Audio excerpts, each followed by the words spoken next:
beli ke pun senum hang beli ke mak ke Yesus khoa yo la brele ke bin giọt tôi nhu cả hàng ta brom hane dum tolai yo la cả hàng lam ke mak Tiap rai mempran jua yo khap ke binta. Yo la broi ke bintuak tu yo la broi ke binta men. Hang Johanom yo ta tu gu yo la broi le kergom ama pan. Hang Johanom Yesu khoa khap ke ta ye yo ke ta. Hang yo la broi ke binta yo la broi kergom ama pan ta tol mo tol lai chang tham mang tiệm má tôi cứ Sydney ama pan mo le pưng ai Giêsu qua bật lạc rồi hằng nhiều độ hiếm amang sang ama đây tụi ta này hằng club yo la broi ke binta mình rồi nay cả hàng có vừa hiệp biết thằng bình ta do cơ có thả lo hàng do cơ có độ lẽ hàng mà phán suy thun dùn bàn hàng bình mới muốn xa phòng điểm lạ và lời câu lạ nên có chi lẽ mà phán cả hàng đây có to rơi cơ cỏ nhiều tha đó cơ cỏ hàng nhiều có to tung mà ta trả lời dùm phun amang rua Yesu qua pada rabin gemui re chua lon cerai ta tu tak nei mau na tu lau pun le bình tha hau kran ko bình prao nan bu mo cả hàng bút con đời ốc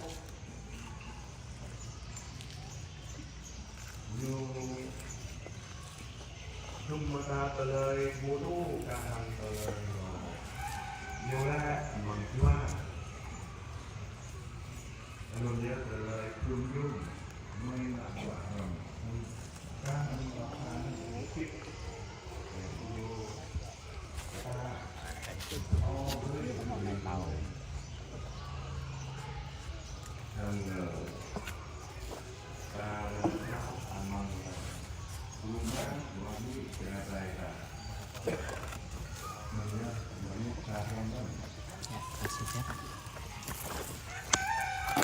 Halo, selain itu qua đây pada lebih kemai pemuk broi kalau maasla pejin kalau maasla broi ke bimpo bunrin cinta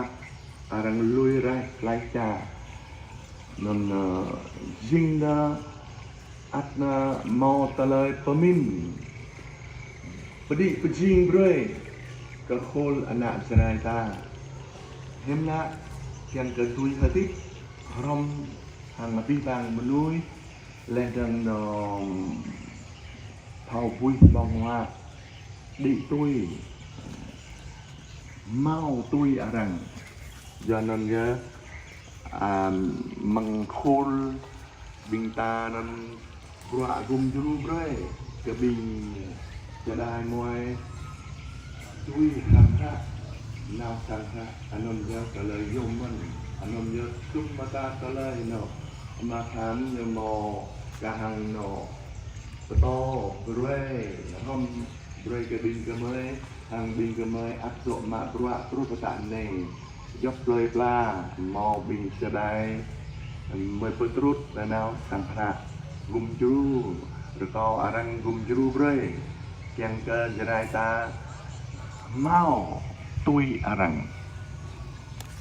tu ta này do ke đa nên sạch nhiều bù thọc lúc ố từ lấy jerai ta có hẹp bằng từ lấy doan chân Cảm tạ đội ơn Chúa Giêsu đã cầu nguyện cho các môn đệ của Ngài, và như vậy là cầu nguyện cho cả chúng ta nữa, là những kẻ nhờ lời các tông đồ mà tin vào Ngài. Và như vậy chúng ta cũng tin và cảm ơn Chúa Giêsu đã cầu nguyện cho cha Gioan Bautista Nguyễn Văn Phán, để chúng ta ngày hôm nay cũng hiệp nhau cầu nguyện cho cha Phán, người đã trọn vẹn tham gia vào sứ vụ Israel từ năm 1971. Chúng ta biết rằng Đức cha Kim Ponset đã kêu gọi và đưa anh em dòng Chúa Cứu Thế vào sứ vụ Gia-rai, chính thức là vào ngày 10 tháng 10 năm 1969. Nhưng tháng 3 năm 1971,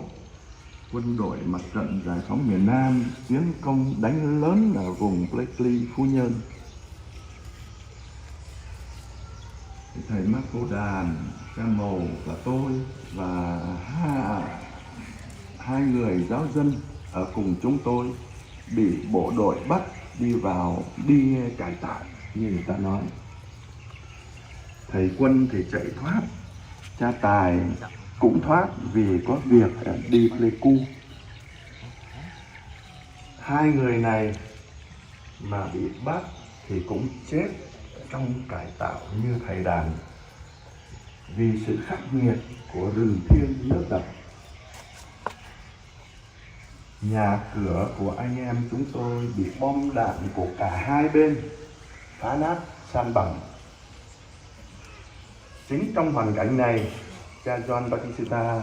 Nguyễn Văn Phán đã gia nhập sứ vụ Blakely Gia-rai.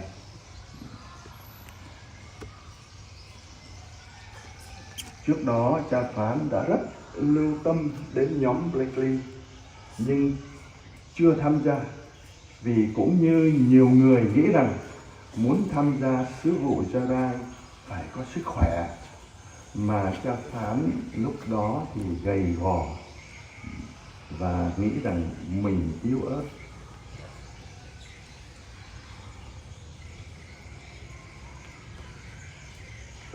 Ngài tham gia là đến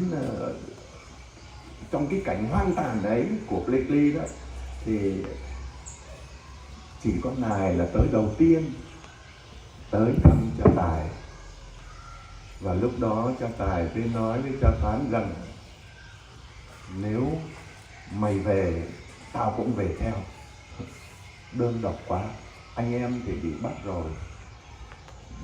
không biết sống chết là làm sao, nhà cửa không có.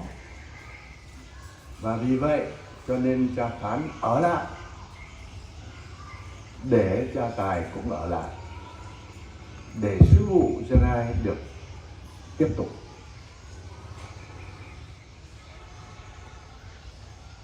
Đến năm 1975 thì cha chính thức, cha bề trên tổng đại diện thì từ Pleiku đã nói với cha Phán rằng phải về Israel ngay, vì nếu không về thì sẽ mất cái chỗ này, không có ai ở cả. Lúc đó là cha Mầu lại vắng mặt đi Sài Gòn và bị kẹt ở Sài Gòn, không về được. Cho đến khi cha Mầu về được thì người ta không có cho ở chỗ nào cả. Thì cha Phán về đây và đã coi sóc cái trung tâm này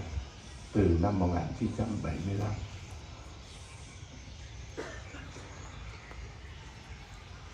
Lúc đó cha Phán cũng đi làm cánh đồng với anh chị em,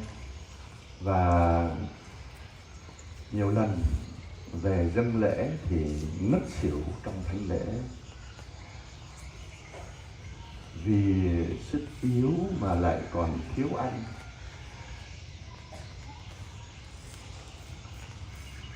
Thì cha Phán tham gia sứ vụ Gia-rai là một ân ban cho nhóm Blakely. Thường tình người ta nói tam nhân đồng hành nhất ngã vi sư. Ba người cùng đi với nhau thì thế nào cũng có người làm thầy.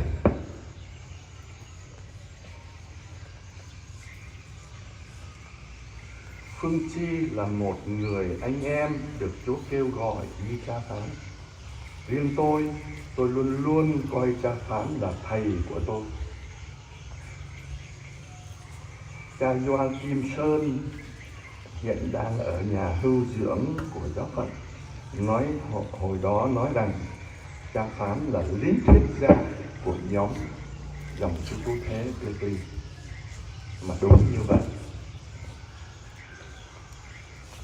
Cha Phán đã được tỉnh rằng chọn đi Pháp du học về huấn giáo để kế tục cha Du Xe Trần Hữu Thanh. Nhưng vì tình hình Việt Nam lúc đó sắp rơi vào tay Cộng sản nên cha Phán không xuất ngoại du học nữa. Nhưng dầu sao thì cha Phán cũng đã chuẩn bị, nên cha Phán nắm rất vững về thần học và công đồng Vatican II. Cha Phán nhắc nhở chúng tôi về thần học căn bản, Theology Fundamental, nghĩa là Chúa Giêsu con Thiên Chúa xuống thế làm người, trút bỏ chính mình qua tử nạn phục sinh, được tôn vinh làm Chúa để ban thần khí cho chúng ta. Kitô đạo là đạo mặc khải, chú trọng tới việc Chúa làm hơn là tới những việc của con người chúng ta làm. Cha Phán đã khai tâm cho chúng tôi một chiều kích xã hội cho sứ vụ gia đài. Nếu chúng ta là thừa sai cho người nghèo và vì người nghèo thì chúng ta nhất định phải biết đến những nguyên tắc của phát triển cộng đồng, đến công tác xã hội. Mà bản thân tôi thì không được chuẩn bị về cái khía cạnh đó. Nhờ cha Phán mà tôi được thấy những cái khía cạnh xã hội đó.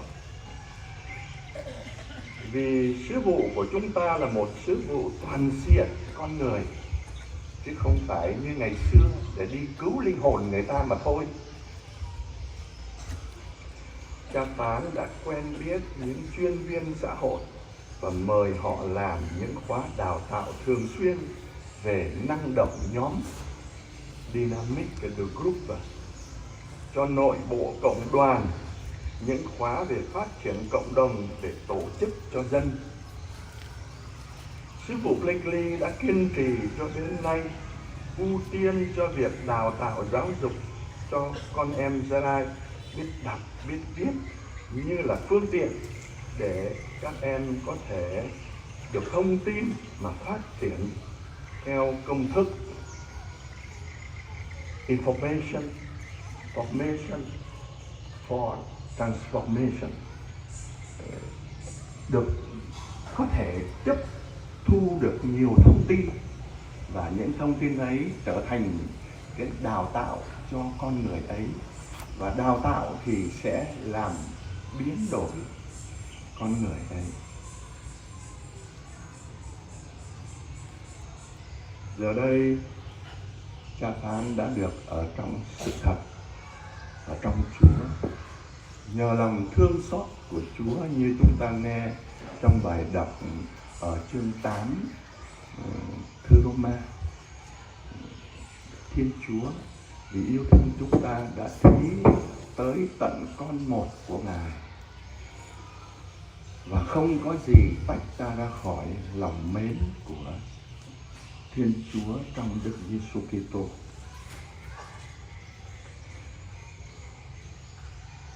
Vì vậy cho nên chúng ta tưởng nhớ tới Ngài, và chúng ta tin chắc rằng chúng ta có thể xin cha Phán tiếp tục sứ vụ Gia Rai cùng với anh em như cha đã ảnh hưởng trên nhóm Gia Rai từ ban đầu.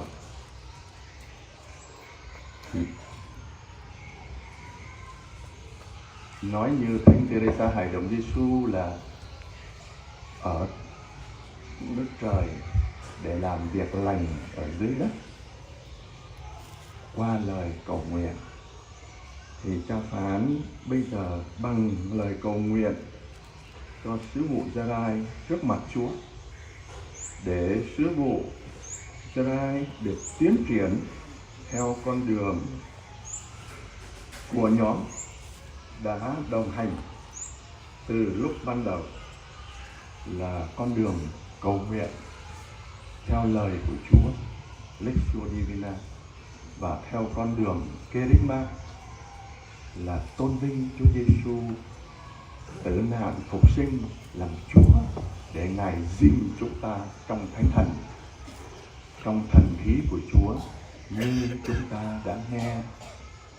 những ngày vừa qua. Như hôm nay, ngày lễ Chúa Giêsu được gìn trong sông Giô-đan, và thần khí của Chúa đã ngự xuống, và từ trời cao đã có tiếng nói: con là con yêu dấu của cha, cha hài lòng về con. Và chúng ta cũng đã được gìn trong thần khí để được làm con Thiên Chúa, để chúng ta được kêu lên Abba, cha ơi. Như trong thánh lễ này, trước khi được kết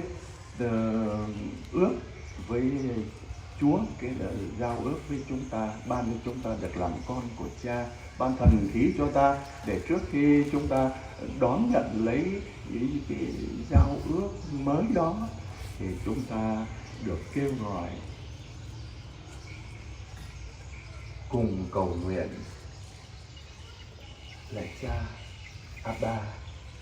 cha ơi, trước khi đón nhận mình máu thánh Chúa Giêsu. Nôn nhớ rồi đây pada ke Giêsu qua tụ có nhu amang ia Jordan antebia amang ia lak ke yola mau chua đây rồi độ bầy nhu thằng măng ngọ mò nhát qua đây anh ấy nhớ anh ạ câu bu anh bồ câu ken không thằng Abiban bình ta tôi sẽ lan yêu lệ chua yêu lệ tôi hiếp ở đây hàng taจะกะtụ lên Giêsu qua ngã khoa ta vì bồ bật lại ta hàng tụ tạ này như bơi cơ biệt như con cả hàng ta bơi cơ ta đuôi chinh anh nạm mà chạy như bơi chua đây mình cơ bình ta do non nhớ lo cơจะกะtụ tươi ra Giêsu qua ta mút xa không cả như rơi cả bình ta mút xa không đeo đi Abba ở mà đi cái Giêsu qua đi cái mà phản